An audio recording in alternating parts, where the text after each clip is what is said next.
The Midnight Special comes to you every week on WFMT in Chicago at 98.7 FM. Most of the time, Chicago's fine art station. No, all the arts are fine. And it is followed every Saturday night, round about this time, by Folk Stage. And here's this week's program. My brother Dave Prine, when he first took me down to the Old Town School, I just used to kind of sit off in the corner and watch everybody. Then I'd go home and practice on my guitar, and pretty soon he talked me into taking some lessons down there. I don't know how good a student I was, but evidently they gave me enough time to learn 3 chords, and that's all I needed to make up some words.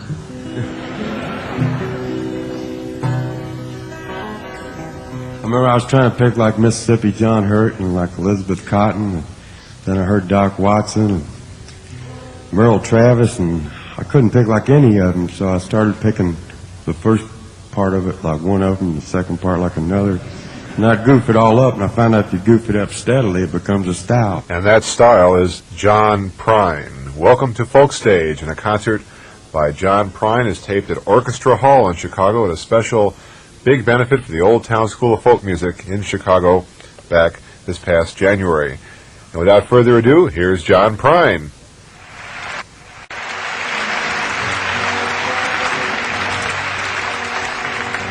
And that club was burning from the toad singer's song, and the sweat was flooding her eyes.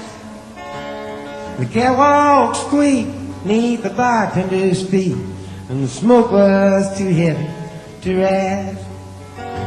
She sang of the love and laughter, and of the woman that she'll never be. It made me feel like a buck and a quarter. Yeah, I paid him to listen and see. Hey, I paid him to listen and see.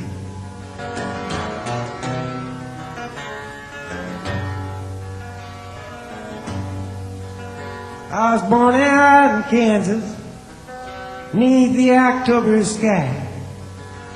I worked the day shift from 7 to 3. And the only relief that I received was near my God TV. She constantly throws me off timing, leaves me standing both naked and bare. Makes me feel like the Sunday funnies after everything's gone off the air. Everything's gone off the air.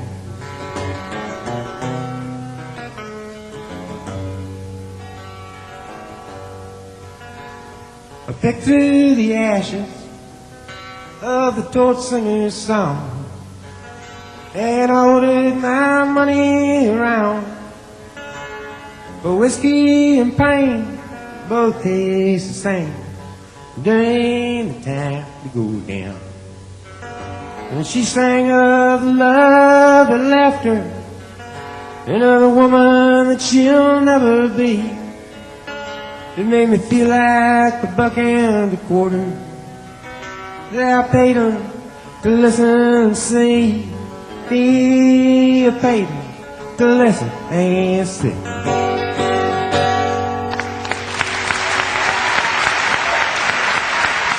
Thank you.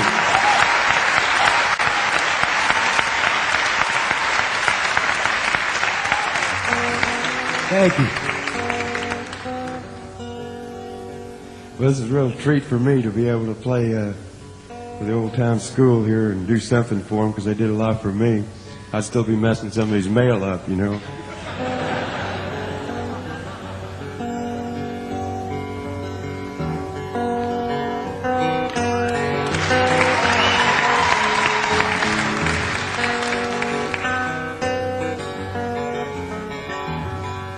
I've been thinking lately about the people I meet, the car wash on the corner and the hole in the street, the way my ankles hurt with shoes on my feet. I'm wondering if I'm gonna see tomorrow. Father, forgive us for what we must do. You forgive us and we'll forgive you. We'll forgive each other till we both turn blue. Then we'll whistle and go fishing in a heaven.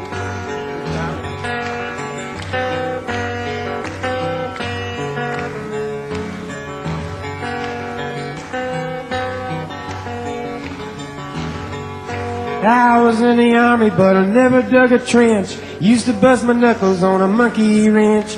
I go to town and drink, give the girls a pinch. I don't think they ever even noticed me. Father, forgive us for what we must do. You forgive us, and we'll forgive you. We'll forgive each other till we both turn blue. Then we'll whistle and go fishing in heaven. Fish and whistle and fish. Eat everything that they put on your dish. When we get through, we'll make a big wish that we never have to do this again.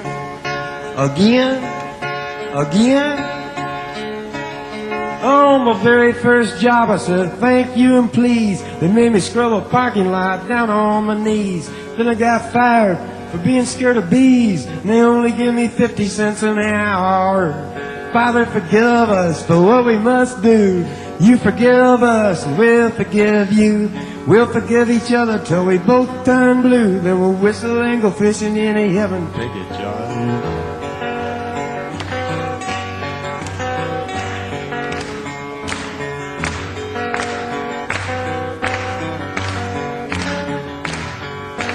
Fish and whistle and fish. Eat everything that they put on your dish. When we get through, we'll make a big wish that we never have to do this again. Oh, Father, forgive us for what we must do. You forgive us, and we'll forgive you. We'll forgive each other till we both turn blue. Then we'll whistle and go fishing in heaven. We'll whistle and go fishing in heaven. We'll whistle and go fishing in heaven, just like on Mayberry.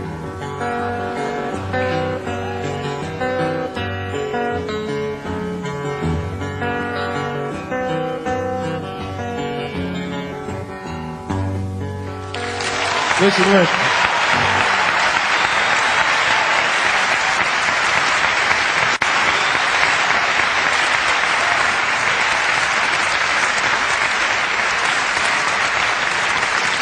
Thank you.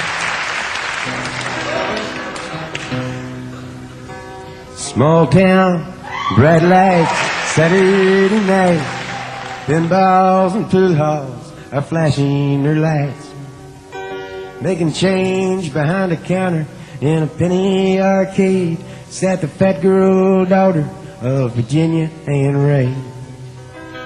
Lydia hid her thoughts like a cat behind her small eyes, sunk deep in her fat. She read a romance magazine up in her room and felt just like Sunday on Saturday afternoon. But dreaming just comes natural, like the first breath from a baby, like sunshine feeding daisies, like a love hidden deep in your heart.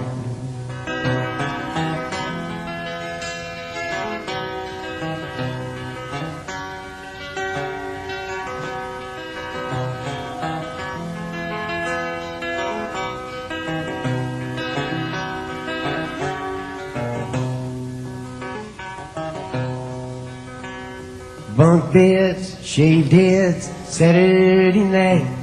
A warehouse of strangers with 60 white lights, staring through the ceiling, just wanting to be lay one of too many, a young PFC. Donald. There were spaces between Donald and whatever he said. Strangers had forced him to live in his head. He'd envisioned the details of romantic scenes after midnight in the stillness of the barracks latrine. But dreaming just comes natural, like the first breath from a baby, like sunshine feeding daisies, like the love hidden deep in your heart.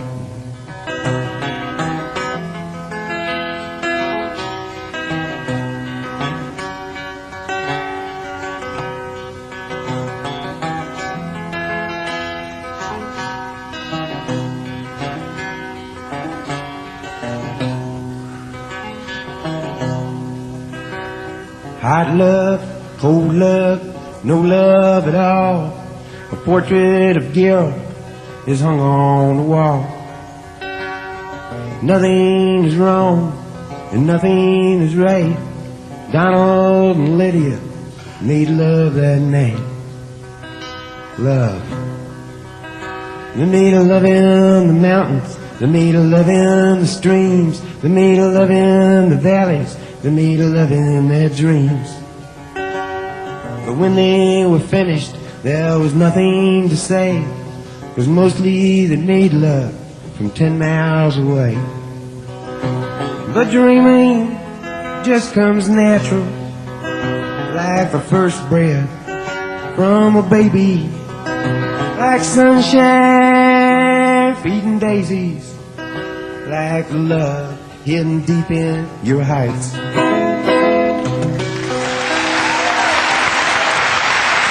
Thank you.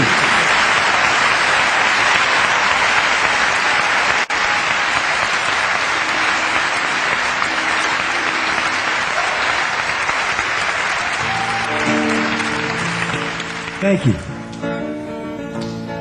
Here's a goofy little song here. When I write something like this, it makes me all the more thankful that I can put it into a song. Otherwise, I'd just walk around with this thing in my head. This is about a family that goes out for a weekend trip, and nobody ever sees them again. You know, there's all kinds of dangers out there. The story of the Bottomless Lake.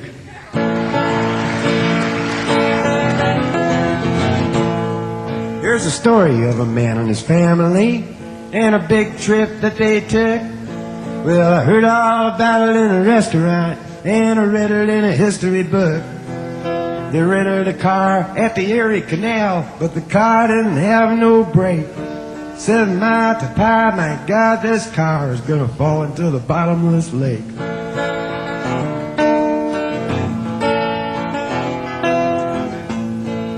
Mama turned to Daddy with a pale face, said I've done something horribly wrong.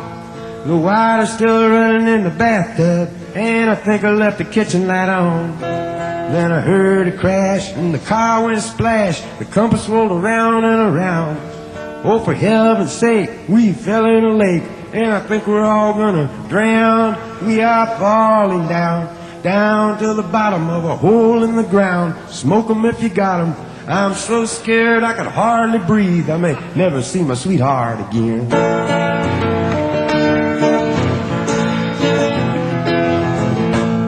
There was plenty of food in the back seat, and the windows was rolled up tight.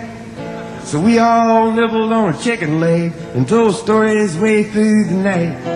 Well, Pa told one that he told before, and the baby got a bellyache.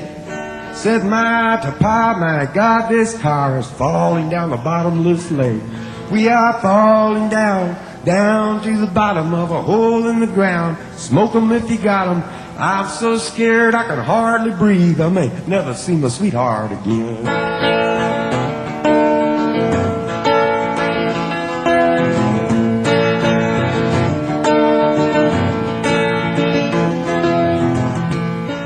Well, Papa played the music on the radio, and Mama rocked the baby to sleep. He said he would have taken the other road, but he didn't think the lake was that deep. If the ferry had been there at the end of the pier, we'd be halfway to Uncle Jake's. Instead of looking at fish out the window, I wish we'd hit the bottom of the bottomless lake. But we are falling down, down to the bottom of a hole in the ground. Smoke 'em if you got 'em. I'm so scared I can hardly breathe. I may never see my sweetheart again.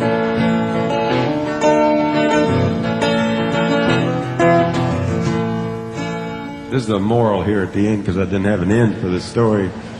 I didn't want to kill these nice people.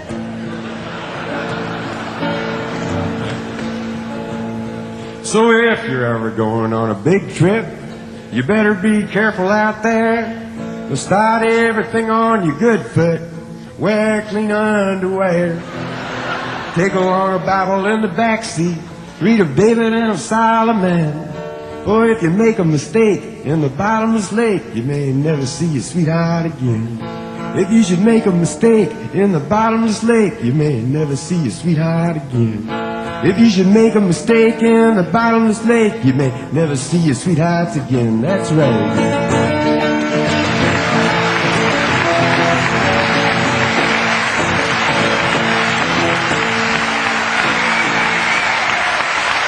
Thank you.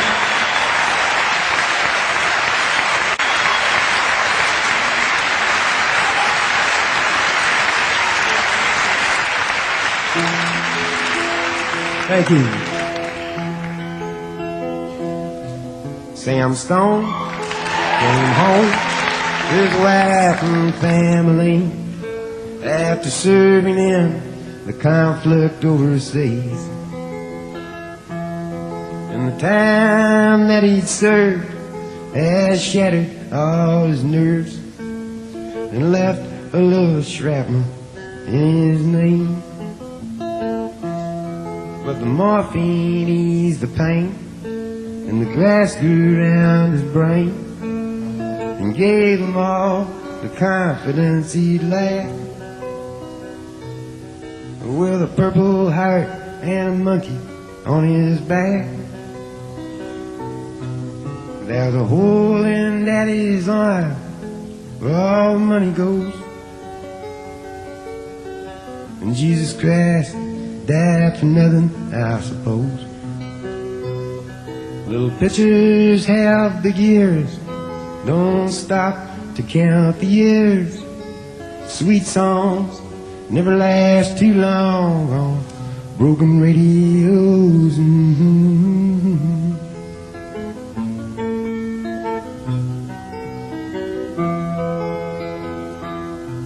Sam Stone's welcome home didn't last too long. He went to work when he'd spent his last dime, and Sammy took to stealing when he got that empty feeling for $100 habit without overtime. And the gold rode through his veins like 1,000 railroad trains, and eased his mind in the hours that he chose, while the kids ran around wearing other people's clothes. There's a hole in Daddy's arm where all the money goes, and Jesus Christ died for nothing, I suppose. Little pitchers have big ears, don't stop to count the years. Sweet songs never last too long on broken radios.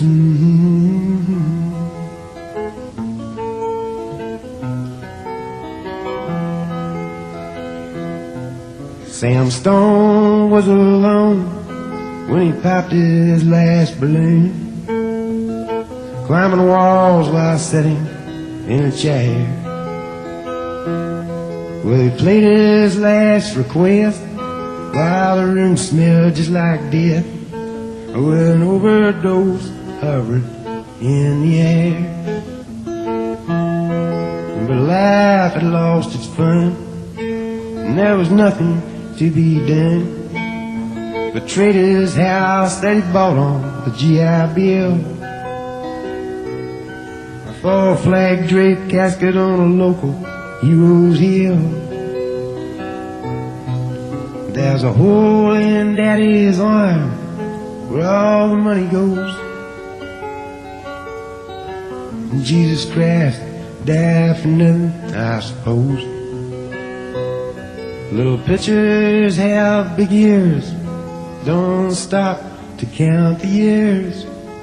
Sweet songs never last too long on broken radios.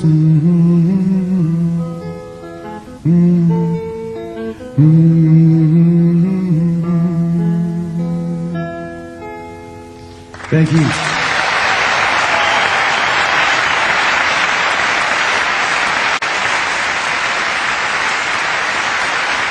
Thank you.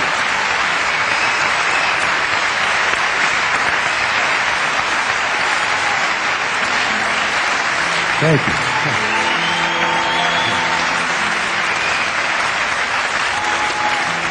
Hey, could you please welcome back out David Bromberg? He's going to help me take on this.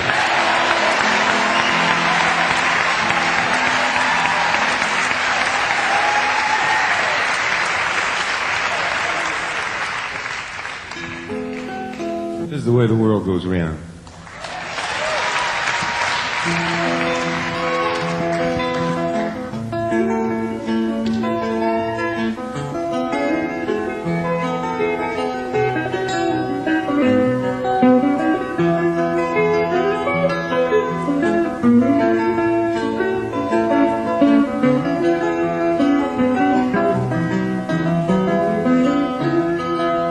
I know a guy that's got a lot to lose. He's a pretty nice fella, kinda confused, got muscles in his head, ain't never been used, thinks he owns half of this town.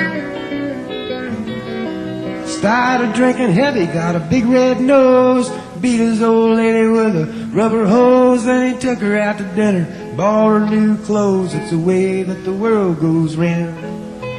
That's the way that the world goes round. You up one day, the next you down. It's a half an inch of water, you think you're gonna drown.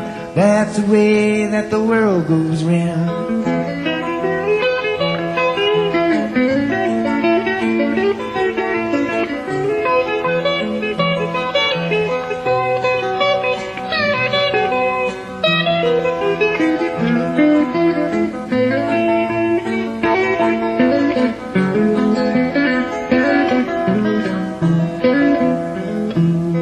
I was sitting in the bathtub, counting my toes when the radiator broke. Water all froze, I got stuck in the ice without my clothes, naked as the eyes of a clown. I was crying ice cubes, hoping I'd croak when the sun come through the window. The ice all broke, I stood up and laughed, thought it was a joke. It's the way that the world goes round. That's the way that the world goes round. You up one day, the next you down. It's a half an inch of water, you think you're gonna drown. That's the way that the world goes round.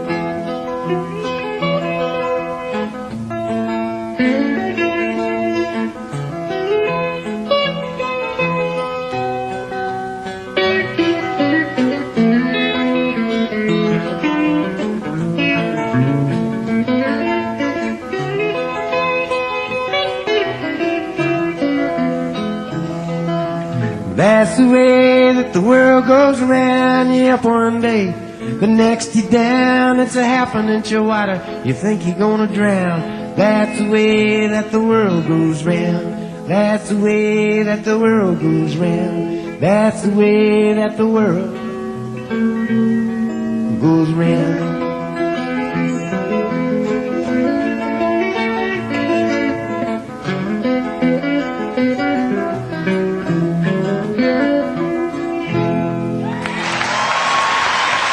That's the way the world goes round.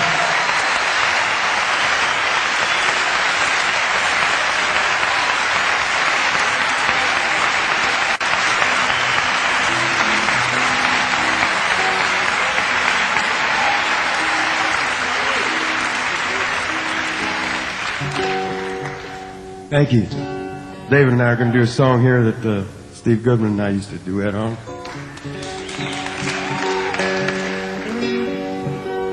Called Souvenirs.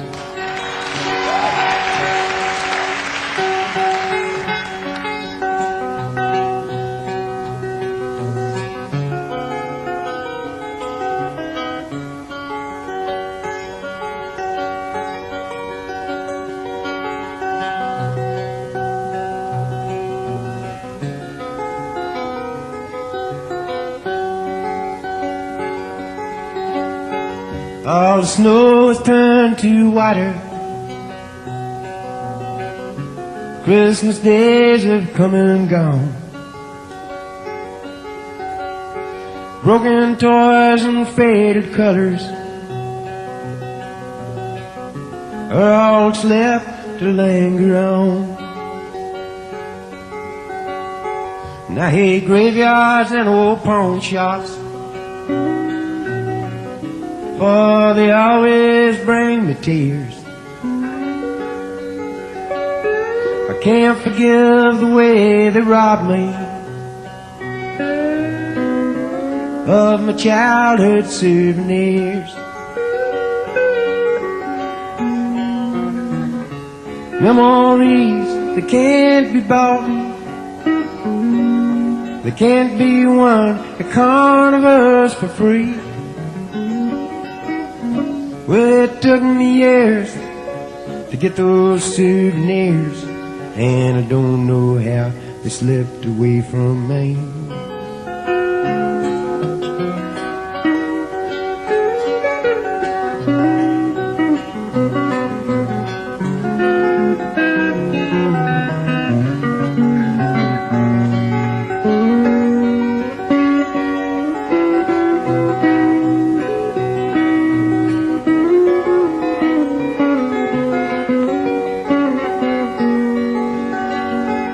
Broken hearts and dirty windows make life difficult to say. That's why last night and this morning always look the same to me. And I hate reading old love letters, for they always bring me tears. I can't forgive the way they robbed me of my sweetheart's souvenirs. Memories that can't be bought, they can't be won at carnivals for free. Well, it took me years to get those souvenirs, and I don't know how they slipped away from me.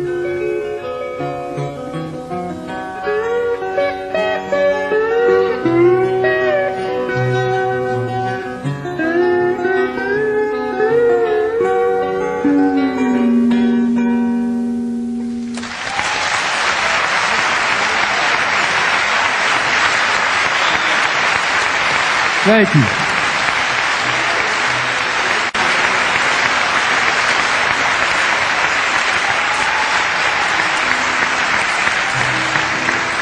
Thank you very much.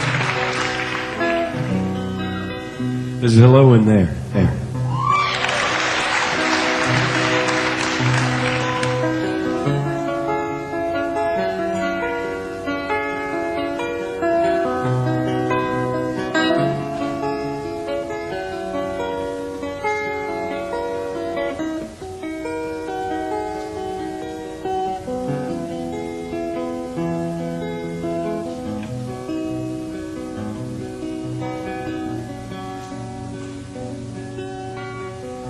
We had an apartment in the city, and me and Loretta like living there.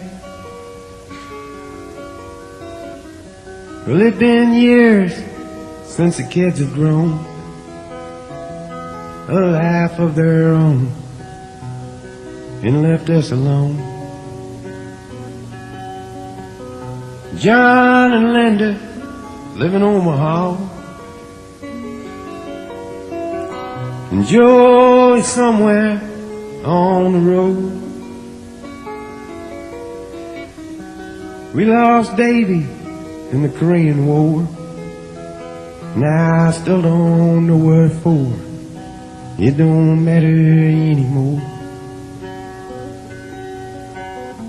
You know that old trees just grow stronger, and old rivers grow wilder every day.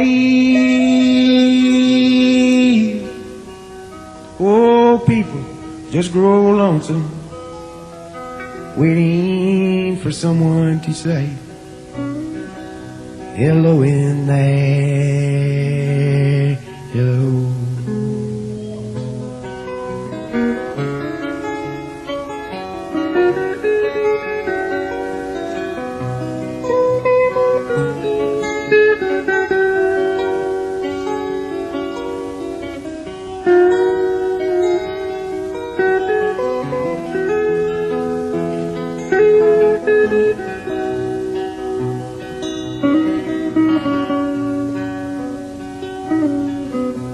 Me and Loretta, we don't talk much more.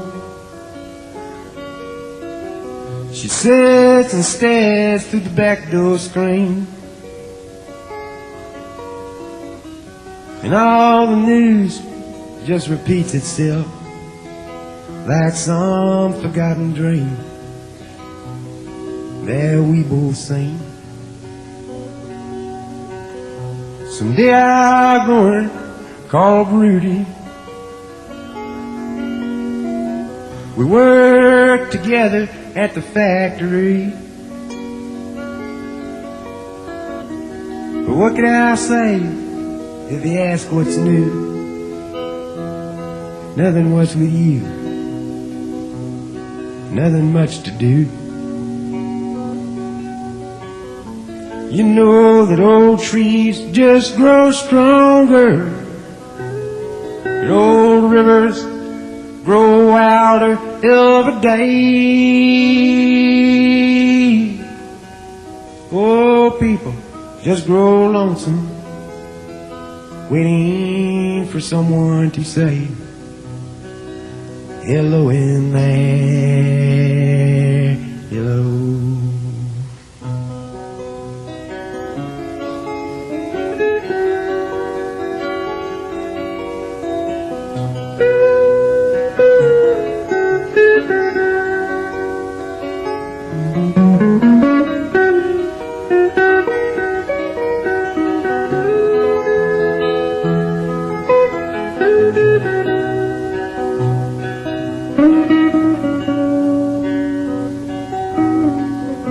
So if you're out walking down the streets in town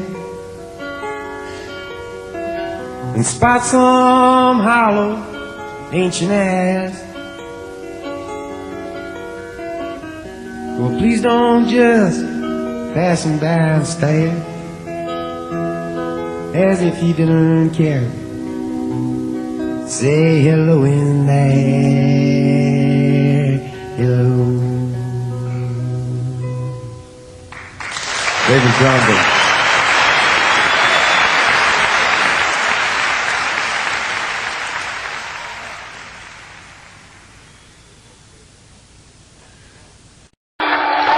Connect with my special guest, John Prine.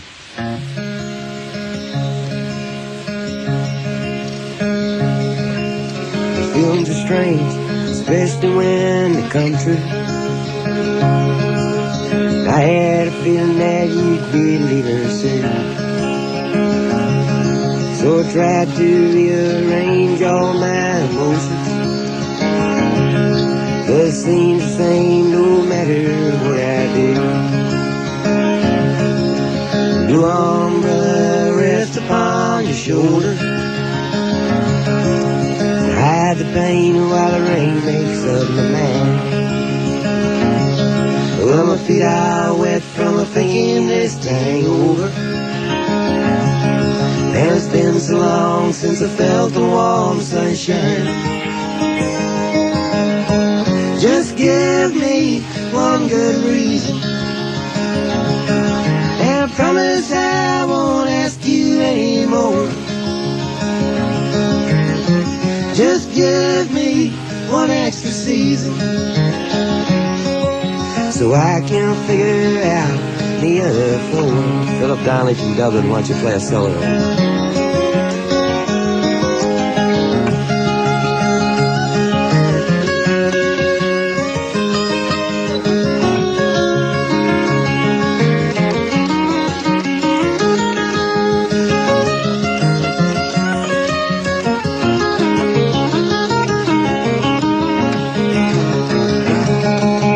Daytime makes me wonder why you left me. Nighttime makes me wonder what I'd say. Next time all the words I'd like to plan on. Last time was the only thing you said. Blue umbrella rests upon your shoulder, hide the pain while the rain makes up the land. Well, my feet are wet from a thinking thinking this thing over. And it's been so long since I felt the warm sunshine.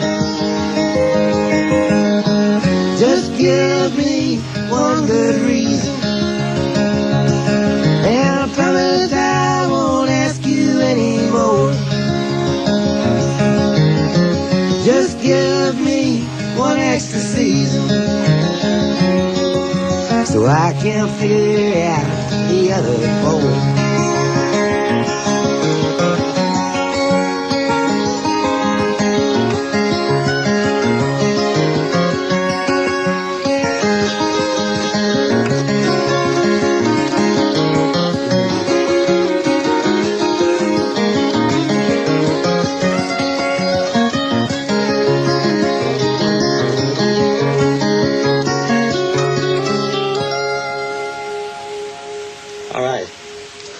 That fellow knows how to play a little bit of guitar there, doesn't he? Yes, he certainly does. That's a marvelous arrangement. He's the only Philip Donnelly I know. Philip Donnelly. That is an Irish name if I ever heard one, too. That's straight from Dublin, Clontarf. That was... Still resides there. He resided in Nashville for 7 years. That's where we met. But now he's living back in Dublin. Except when he travels with you, I guess. Right. And then he's been out last couple of years with the Everly Brothers. And then we got back together again about 9 months ago. John reckons it's because I figured out who sings the best.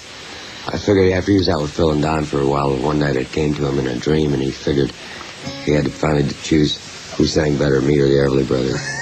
And what was the answer, Philip? Well, he's here, isn't he? Boy, how do Phil and Don feel about that? I don't know, but they're from Muhlenberg County, so they understand. Yeah.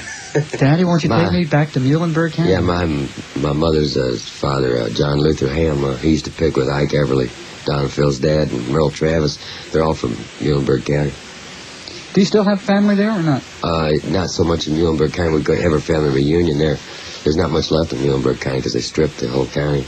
Sure did. Coal mining is just about the only the number one thing there for work, so they're done stripping now because they got all the coal out. So, like, a lot of people are looking for jobs now in Muhlenberg County, I mean, if you don't work at a grocery store, you don't work for a post office, then you've got to work in the mines if you want to stay there.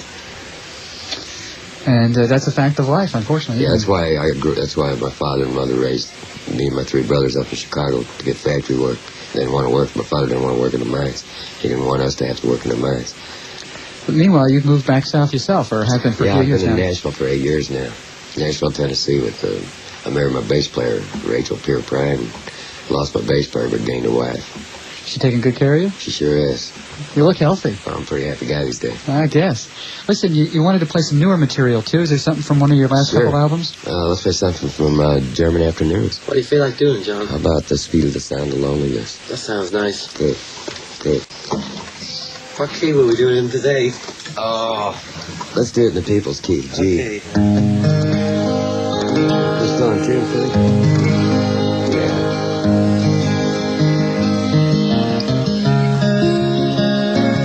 Speed of the sound of loneliness. It's like a metric system. Space age loneliness.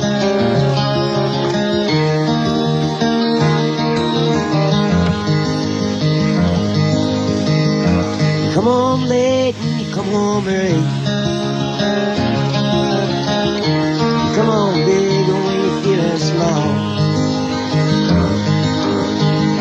You come home straight and you come home curly. Sometimes you don't come home at all. What in the world's going be? What in heaven's name have you done? You've broken the speed of the sound of loneliness. You're out there running just to be on the run. Well, I got a heart that burns with a fever. I got a worried and a jealous man. How can the love gonna last forever? You left so far behind. What in the world's come over?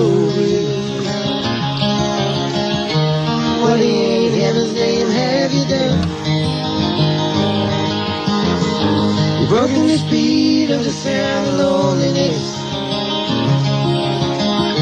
You're out there running just to be on the run.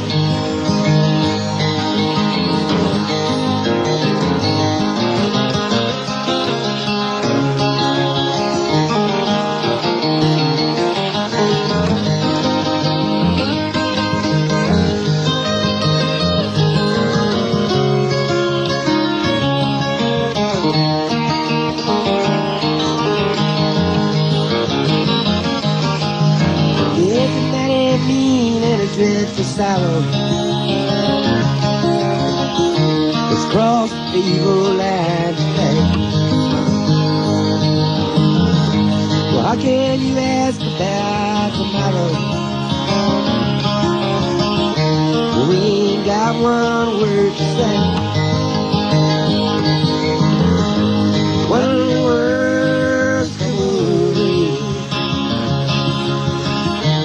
What in heaven's name have you done? You've broken the speed of the sound of loneliness. You're out there running just to be on the run. You're out there running just to be on the run. You're out there running just to be on the run.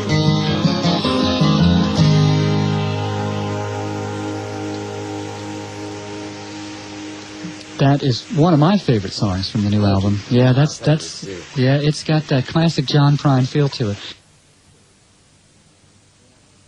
Favorite songs from the new album. Yeah, yeah, it's got that classic John Prine feel to it. Thank you.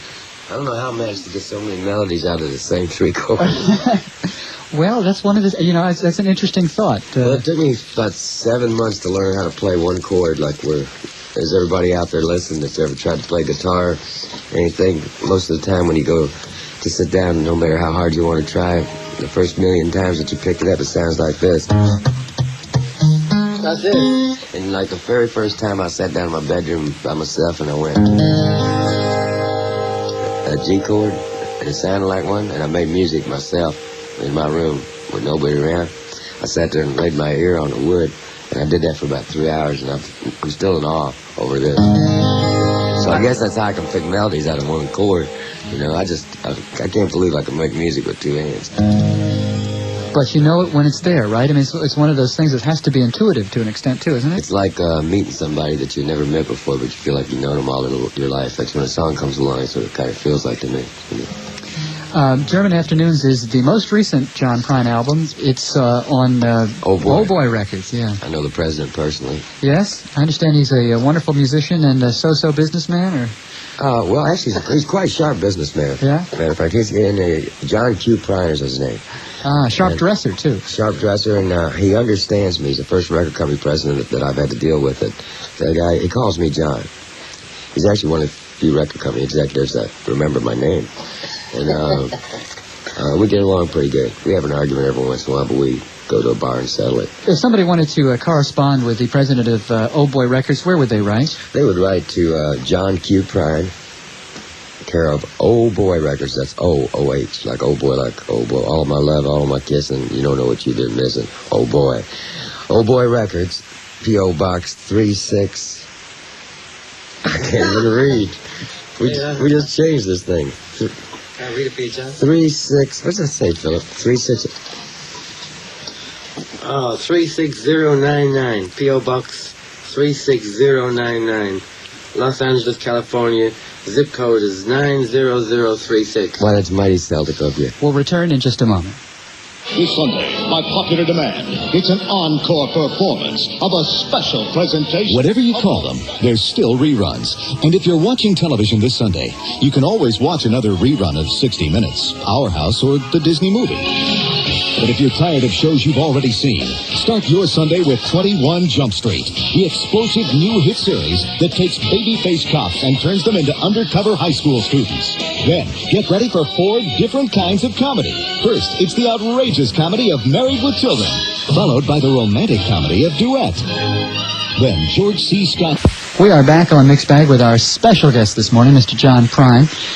John, having moved to Nashville, have you become part of the Nashville music community, or are you an outsider? You can't hardly avoid to become part of the Nashville music community. There's a real nice atmosphere going on, musical atmosphere going on right now in Nashville, Tennessee. Underground, sort of, which I'm familiar with because I was in Chicago when Steve Goodman and I started out, and I know when something was going on there.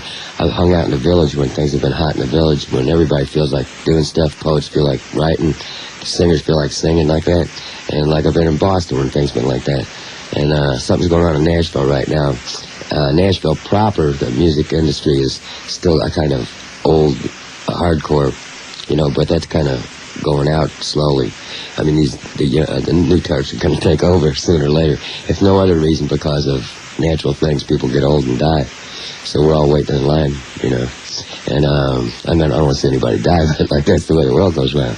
And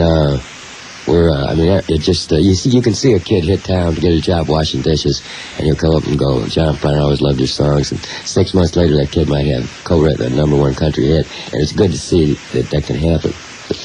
How about you as a writer for some of the other established singers? Does that come up at all? I get asked to, and I get asked to co-write with just about everybody in town.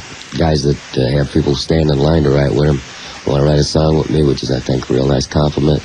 And sometimes I do, and sometimes I don't. The songs I write with other people are never quite like songs I would write by myself.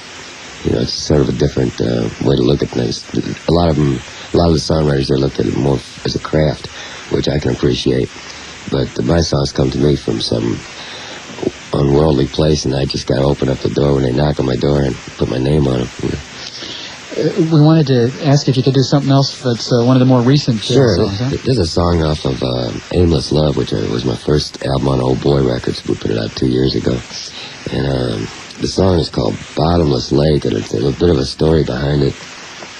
When I was growing up in Maywood, Illinois, my dad was a steel worker. He's a tool and die maker, and he's vice president of the local steelworkers union. He helped organize the steelworkers back in the 30s, and the steelworkers union. And anyway, what I'm trying to say is he made enough money to keep us with groceries and pay the rent and keep us in clothes, me and my 3 brothers, and take care of my mom. And then if he had a little bit of money saved up, he'd go have a beer. And somehow he'd save enough money so we'd have something that resembled a vacation once a year. Some years we couldn't actually go down to Kentucky or anything. So he'd figure out a 3-day vacation where we'd go in a circle and stay at a Holiday Inn that had a swimming pool. And little did I know I'd be living into things for later on in life. But anyway, that was his idea of showing us a good time. One time he couldn't even afford to stay overnight at a place. We'd spent the money that month, and he took us to a little lake about 40 miles west of Chicago before they built suburbs all out there. It's still countryside. And we're driving out there. We had an old Plymouth with running boards on it with bamboo fishing poles. My mom had fried up a bunch of chicken. And me and my 3 brothers are sitting in the back seat. And Dad's taking us for a big day out at the lake. We're going to catch fish. We know we are. We got that feeling. And my mother always kind of was scared of my father's driving just because she liked to do that. We didn't have interstates then, so when you go to pass somebody in an 18-wheeler be coming in your lane, my mother would say, "My God, Bill, you're going to kill every one of us." And I'd look at my brothers and go, I never heard my mother lie before, and I'd say, she's right. He's going to kill us. I'm thinking, why would she say that, in other words? So my dad was a very smart man, and he brought about 5-6 quarts of past blue ribbon with him, and he hadn't drank any yet. And he backed out on this pier, this old Plymouth. He backed it out because at the end of the day, after the 5 quarts were done, he could drive straight instead of having to back off of a pier, because the pier was only wide enough for the car. So we're out there fishing. It's a beautiful day, and all of a sudden, on a clear blue sky, the sky turns black, and water starts pouring out of the sky. Not rain, just water is pouring, It's like something like out of the Bible.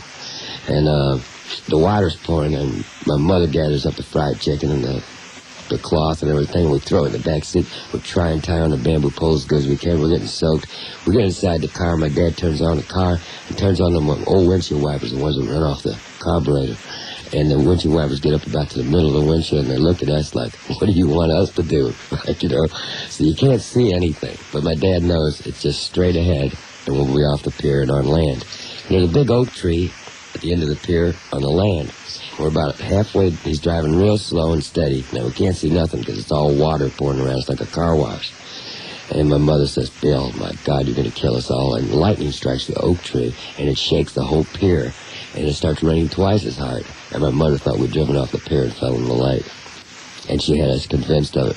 So I looked at my brothers and I said, she's right, you know. I said, and finally, 2 minutes later, we were on land. So many years later, I was out fishing up in Minnesota above Duluth by myself, and I wrote this song out in a boat. And just after I wrote it, I caught myself a 3-pound northern. So this is called the Bottomless Lake. It's about anybody that takes a weekend trip, you got to be careful where you go. And the song is not as long as the story, John.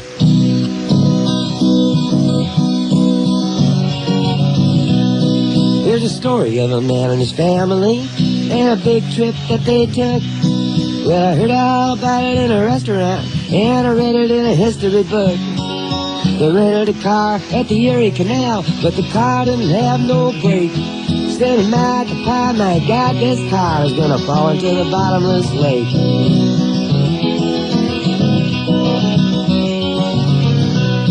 Well, Mama turned to Daddy with a pale face, said, I've done something horribly wrong. Well, the water's still running in the bathtub, and I think I left the kitchen light on. Then I heard a crash, the car went splash, and the compass rolled around and around. Oh, for heaven's sake, we fell in the lake, and I think we're all gonna drown. We are falling down, down to the bottom of a hole in the ground. Smoke 'em if you got 'em. I'm so scared I could hardly breathe. I may never see my sweetheart again.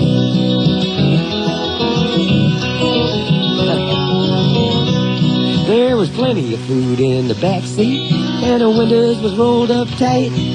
So we all nibbled on a chicken leg and told stories way through the night. Well, Pa told one that he told before, and the baby got a bellyache. Said, my God, this car is falling down the bottomless lake. We are falling down, down to the bottom of a hole in the ground. Smoke 'em if you got 'em. I'm so scared I could hardly breathe. I may never see my sweetheart again.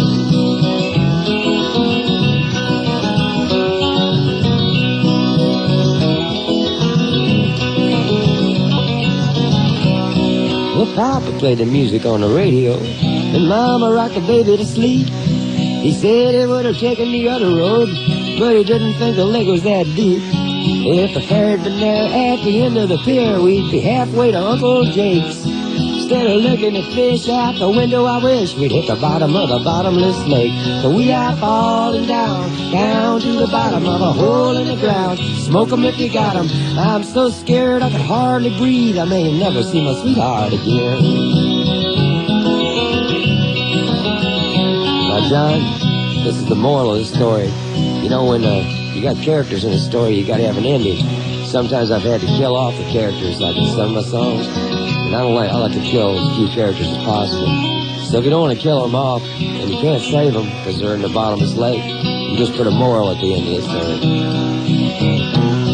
So if you're ever going on a big trip, you better be careful out there. Well, start everything on your good foot and wear clean underwear. Take along a Bible in the back seat, read of David and of Solomon. Oh, if you make a mistake in the bottomless lake, you may never see your sweethearts again. If you should make a mistake in the bottomless lake, you may never see your sweethearts again. If you should make a mistake in the bottomless lake, you may never see your sweethearts again. Well, that's right.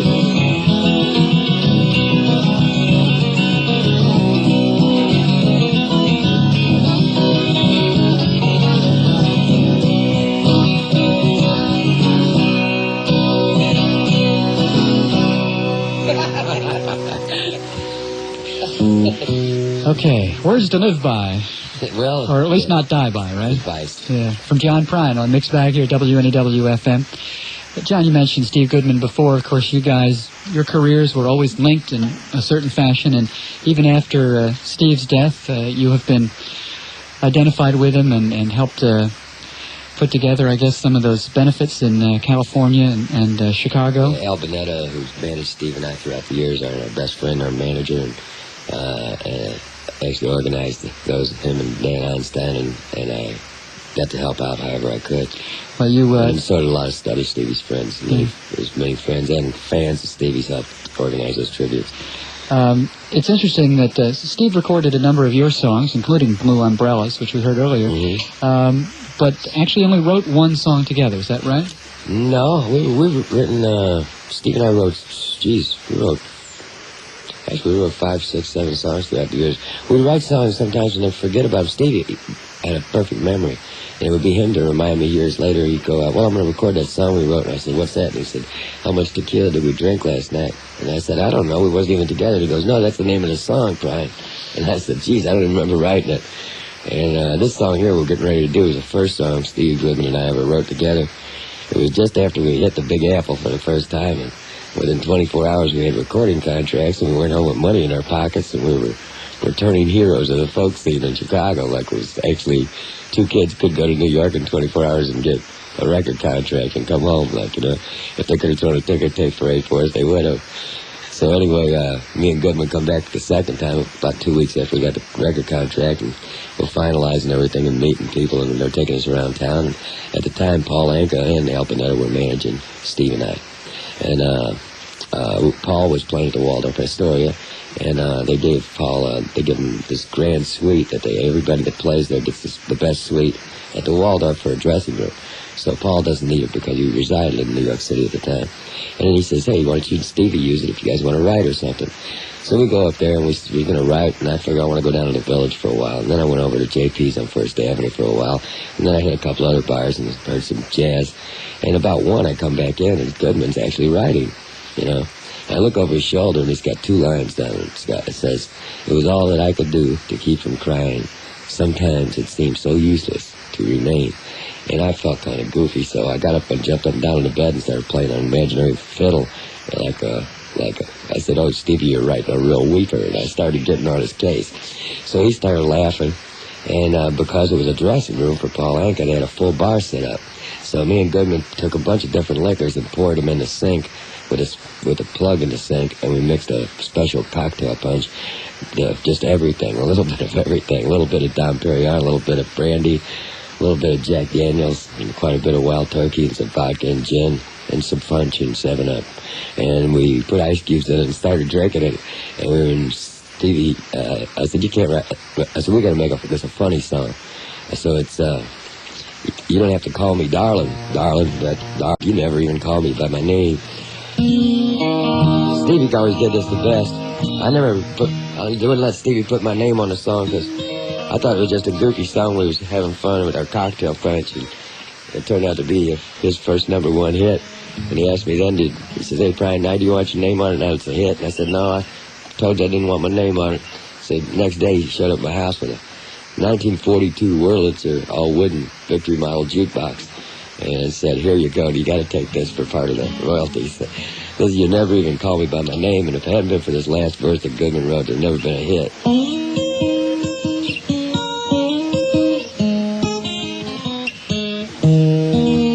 It was all that I could do to keep from crying.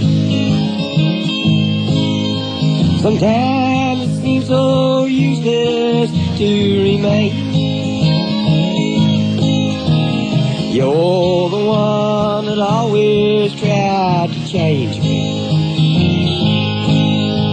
and that is why I'll always stay the same. But I'll hang around as long as you will let me. So I never mind standing in the rain. You don't have to call me darling, darling, but you never even call me by my name.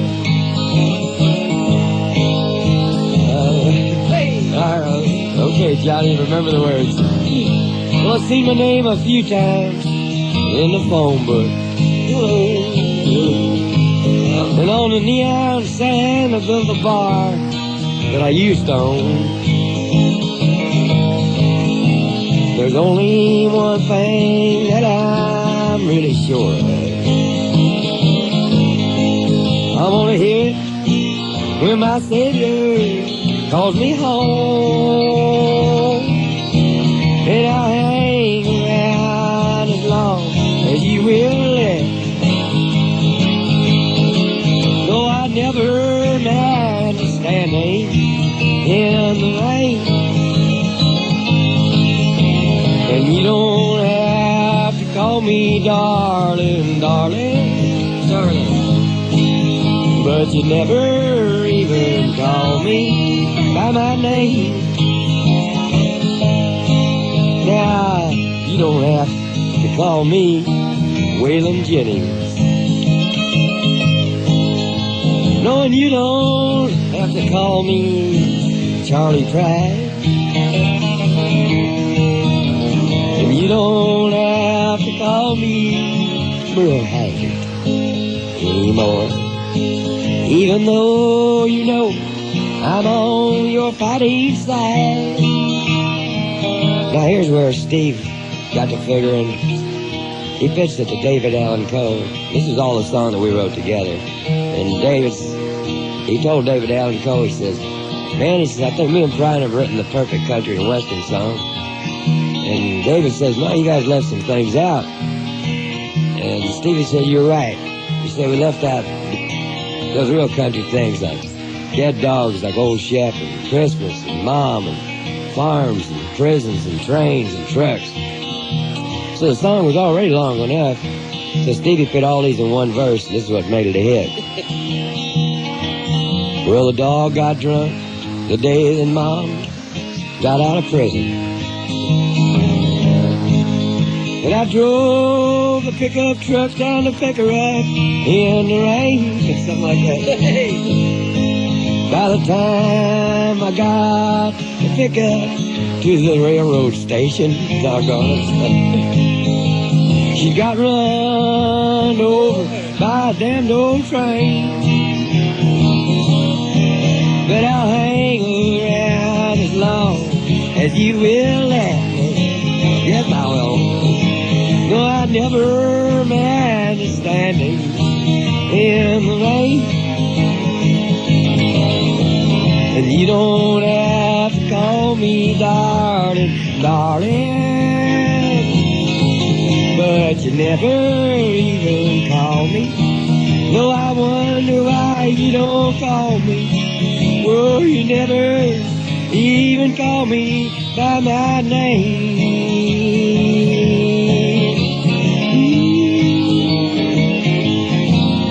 Think about it, darling. I hope Stevie can hear WNEW up in heaven. Well, the music lives on, as they say. John Prine, thank you so much for coming by with your guitar and with your talented cohort there, Philip Donnelly. It's our pleasure, John. It's good to see you again. Great to see you again, and come back and visit us again. Good to be in New York City. We got 2 nights off, and we're going to blow it out. Okay. Party hardy. All right.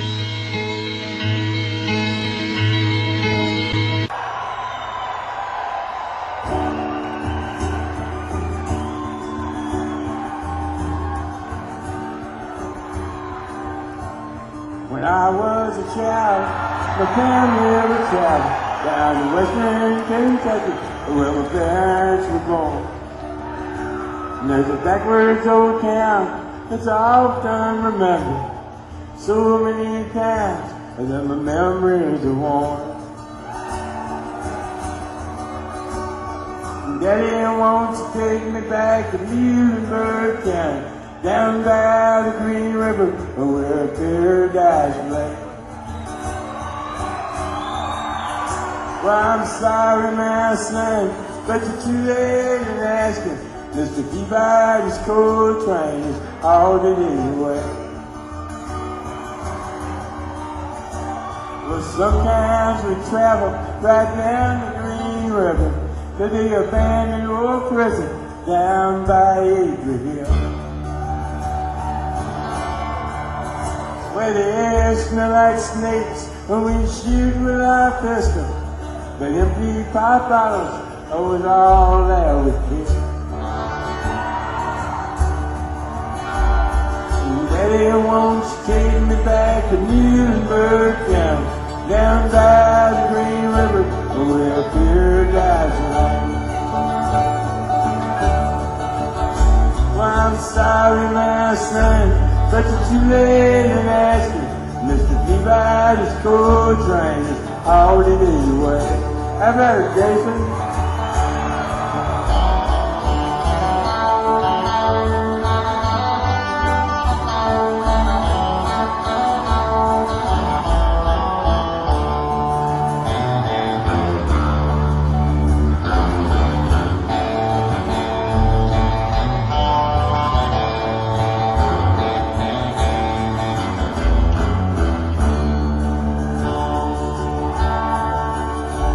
And the coal company came with the world's largest shovel, where they tortured the timber and they stripped all the land. They dug for the coal till the land was forsaken, and then they wrote it all down as the progress of man. And Daddy wants to take me back to Muhlenberg County, down by the Green River, where paradise lay. Well, I'm sorry, my son, but you're too late in asking. Mr. Peabody's coal train is already away. Eric Carlton, how about a solo on the mandolin?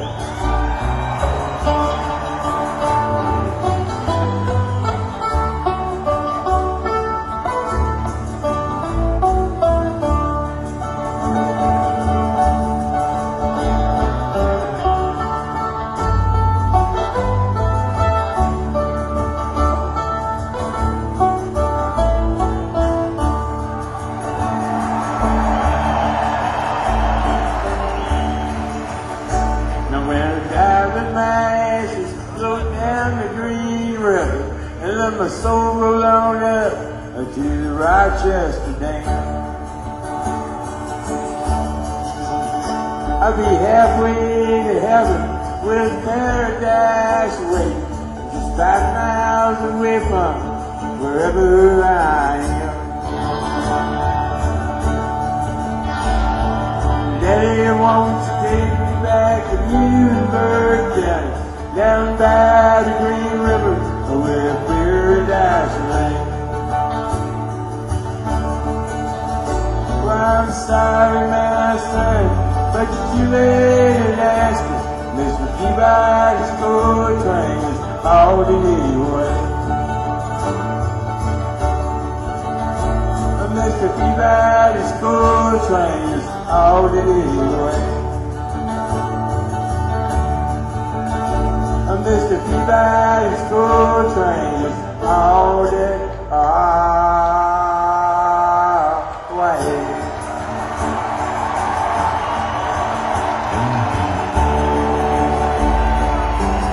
These 5 guys are the guys that wrote all my songs. Tommy Prine, think about. Jack Prine, think about. And their buddies, Noah and Jack and Taylor. We'll see you later.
Thanks a lot. Have a great night.